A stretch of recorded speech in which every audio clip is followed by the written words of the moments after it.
Hey BookTube, Chelsea the Reading Outlaw here as promised to talk about my feelings on The Way of Kings by Brandon Sanderson. Buckle up kiddos, it's a big book. It may have to be a little bit of a longer video. So, guys, this book. Apologies in advance. There may be spoilers ahead. I'm not quite sure how to talk about a 1,000-page book without maybe spoiling some things. Luckily, it's the first one in the series, so I'm not going to be able to spoil anything beyond what actually happens in this book. So that's my little disclaimer. Let's get into it. The main three stories in The Way of Kings, we follow three main characters. We follow Shaylin, who is a wealthy woman whose family is kind of on the brink of devastation. So she travels to the city of Carboranth to meet with one of the members of the royal family to kind of become her protege and to hopefully steal some stuff that will definitely help her family kind of come back from the brink of social and financial destitution. We also meet Kaladin, who was on slate to be a surgeon until some life events took him the way of the military. And now he is a bridge runner, a member of kind of the lowest order of military class. And we follow him and his adventures with some of his fellow, sorry, the words keep catching a glare and distracting me, some of his fellow soldiers. And then lastly, we have Dalinar Colin, who is the brother to the king who, in the very first chapter, this is hopefully not spoiled, in the very first chapter, the ruling king is assassinated. And that kind of launches the events of the whole book, this war that they're waging against the people who claim credit for assassinating the king. And Dalinar is the king's brother. He's the former king. The current reigning king is his nephew. So the king who was assassinated was his brother. And so we kind of follow him on the opposite ends of the battlefield from Kaladin as he struggles with duties or questions of duty and questions of honor and living by a book that he has called, fittingly enough, The Way of Kings, which is basically all about the kind of codes of chivalry and ethics that used to be followed that he'd like to see them go back to. And so all of these stories are kind of intertwining and intermingling. By the end of this book, we see Dalinar and Kaladin kind of starting to get to know each other a little bit more. I've read a little bit into Words of Radiance, which is book 2, and it looks like we're on the road for Shaylin and Dalinar to their stories to intertwine. But yes, that is kind of the thing with the big sweeping epic. To talk about the actual book itself a little bit, it's obviously got these really, really, I'm trying to see if I can like find a good one to show you because there are these really beautiful like full color, almost like graphic inserts. Shaylin is an artist, and artistry is one of like the talents that females can claim. And so a lot of the artistic works in the books are almost like sketchbooks, like field notes that you would see from like a bird watcher, an entomologist, that kind of thing. So that's really interesting. There are also several sections. The way the book is divided is into, I'm trying to see if I can find like one of the main divisionary pages, is into like the main characters, but then also in between each of the main characters, there are these little, like interludes is what they're called. And they're basically like little tiny short stories. Of course, now that I want to show you guys, I'm not actually going to find any of those things. Here we go. So here we go. So here's part 2. And as you can see, it tells you right there down below, like who they're going to be talking of, like who the main characters are going to be in each section.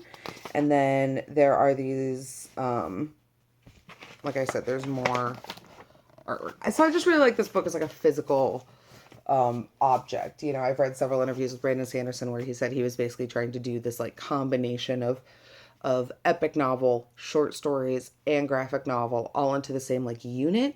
I don't know how successful he was with that, but I do really like it. My thoughts. Okay, so I think that gender is handled really interesting in this book. I think their way that they've done it is really innovative in some ways, but also really derivative in some ways. This is a society in which men or women are kind of kept separate for the most part. Like men have their own feasting tables, women have their own feasting tables. Women have a set of like academic skills that they're responsible for. Men have a different set of skills that they're responsible for. There are definitely clearly defined like gender expectations and gender roles, which I don't necessarily have a problem with in and of itself. It's one way, one schema for organizing kind of a very chaotic world, but I do think that it's very interesting that within the world that Brandon Sanderson creates, the world, the responsibilities and duties of women are all academic. Like men aren't supposed to be able to read. Men really aren't really supposed to be able to write. That's something that females tend to take care of. So the females are actually far more involved in some of the bigger elements, some of the war games and the political strategies and the political leanings because they are the ones who do the reading and the writing.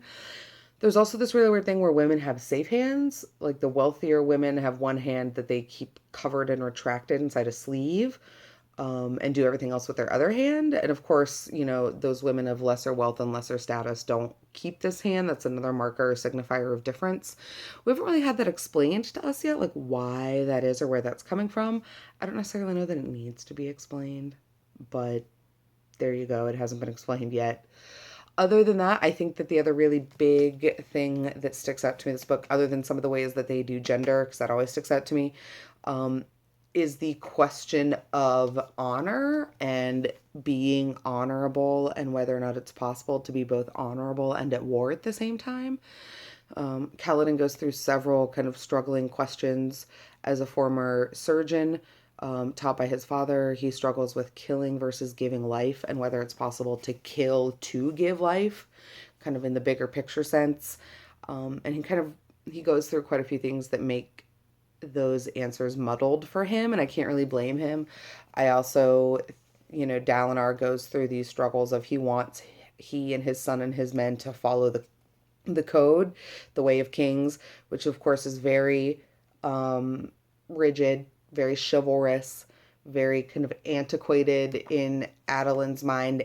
Adelin is the name of Dalinar's son, and so he has a lot of trouble with his father because of that. And it's interesting to see Dalinar kind of come to some conclusions by the end of the book about whether or not following the way of kings is actually going to be beneficial to him or whether or not it's something that he needs to look at and then kind of interpret for himself.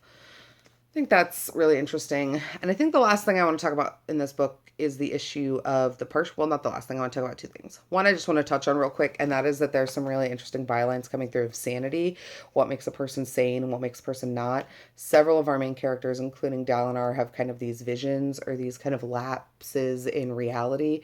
And so those bring up a lot of issues as to whether or not they're sane, whether or not there's actually some way bigger magic going on, what's going on. That all kind of stems from these creatures called the Spren in the book, which are basically kind of like tiny little embodiments of ideas. Like there are fear Spren and wind Spren and hope Spren and rain Spren, and they're just these tiny little creatures. But Kaladin has a friend in one who is talking and following him around and kind of telling him more information than either one of them thinks it should be possible. So there's this whole kind of other realm of the fantastic that we haven't even gotten into yet. But the last thing I do want to do with this is the last thing. I want to talk about the Parshmen. The Parshmen are the creatures or the peoples against whom the main characters are warring in the Way of Kings, and the Parshmen are very, very clearly allegorical for like black people, or really for people of color or who are oppressed. They have mottled skin, usually red and black. They are thought to be, very docile. They are made slaves. They are literally enslaved. Nobody understands how a Parshman could be anything but meek and humble and obeying until the Parshmen claim credit for killing the king at the very beginning of the book. And now they're at war with a group called the Parshendi, who are somehow related to the Parshmen. We're not entirely sure yet.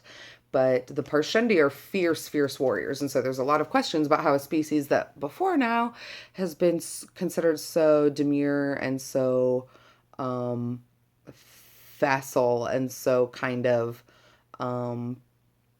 slow can now be these great legendary warriors who are threatening the great kings of the kingdom. So that's, I think, something that's interesting. It's a little tiring.